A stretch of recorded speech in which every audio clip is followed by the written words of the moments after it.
Voy a ser muy breve. Aplanamiento de la curva. Aplanamiento de la curva, identificamos que si comparamos lo que podría haber ocurrido, y hay métodos matemáticos sólidos, rigurosos, reconocidos y utilizados en muchísimos países del mundo desde hace más de 25 años de la epidemiología matemática, para identificar escenarios, lo que habría ocurrido. Y sabemos lo que habría ocurrido sin intervenciones, sin la Jornada Nacional de Sana Distancia, si no se hubiera hecho en esa fecha específica, si se hubiera hecho con otras modalidades. Y eso nos permite saber que sin esas intervenciones o practicadas de otra manera, incluyendo la fecha en la que se puso en práctica, hubiéramos tenido una curva epidémica muy alta es que hubiera llegado a 40,000 personas enfermas en un día, el día máximo. En el Valle de México, parte de la confusión surgió que se omitió recibir este mensaje en el Valle de México. Desde hace mucho tiempo desistimos de tener una curva epidémica única del país porque los países geográficamente extensos no tienen una sola curva, tienen múltiples curvas epidémicas. ¿Se acuerdan que lo hemos comentado? Entonces, en el Valle de México, que donde está la mitad de la epidemia y por eso lo usamos como la curva epidémica referencial, hubiéramos tenido 40,000 casos en un día y hubiéramos tenido una epidemia que habría durado 10 a 12 semanas. Con las intervenciones, ¿qué logramos?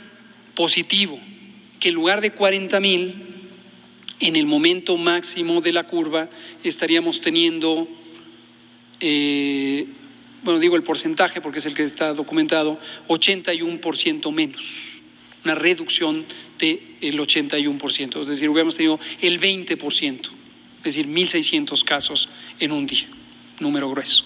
En lugar de 40,000, 1,600, ¿cierto? Y que logramos también que el pico no ocurriera en abril, sino que ocurriera en el Valle de México el 8 de mayo, el 7-8 de mayo, en el Valle de México. Posteriormente, por distintas modificaciones de la conducta social y los contagios, como lo mostramos anteayer o ayer, se ha prolongado la epidemia. Entonces ya se desdibujó el pico, porque en lugar de pico se volvió una meseta y llevamos 22 días de meseta. ¿Sí?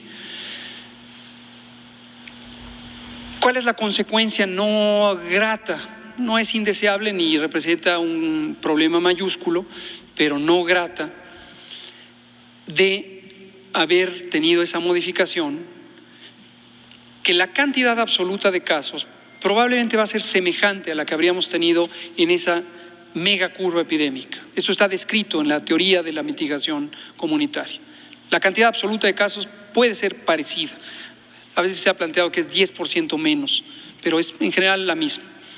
Pero en lugar de que ocurra en 12 semanas, ocurre en muchas semanas. Y recordarán que hace mucho tiempo yo dije, preparémonos para una epidemia larga.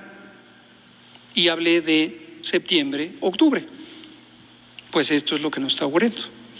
Si tomáramos el periodo completo desde el 28 de febrero, fecha del primer caso, a el escenario predicho, todavía no llegamos ahí, no se puede constatar, pero esa es la predicción, de octubre, un punto medio estaría en la primera quincena de julio.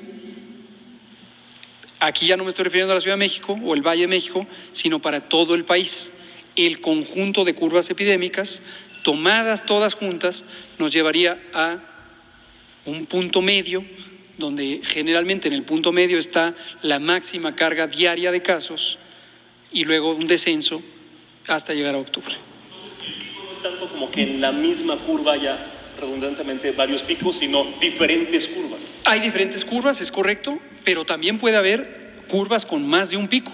Estas curvas se llaman multimodales, se le llama moda a justamente los puntos de alta frecuencia. Villahermosa, Tabasco, que le he mostrado aquí.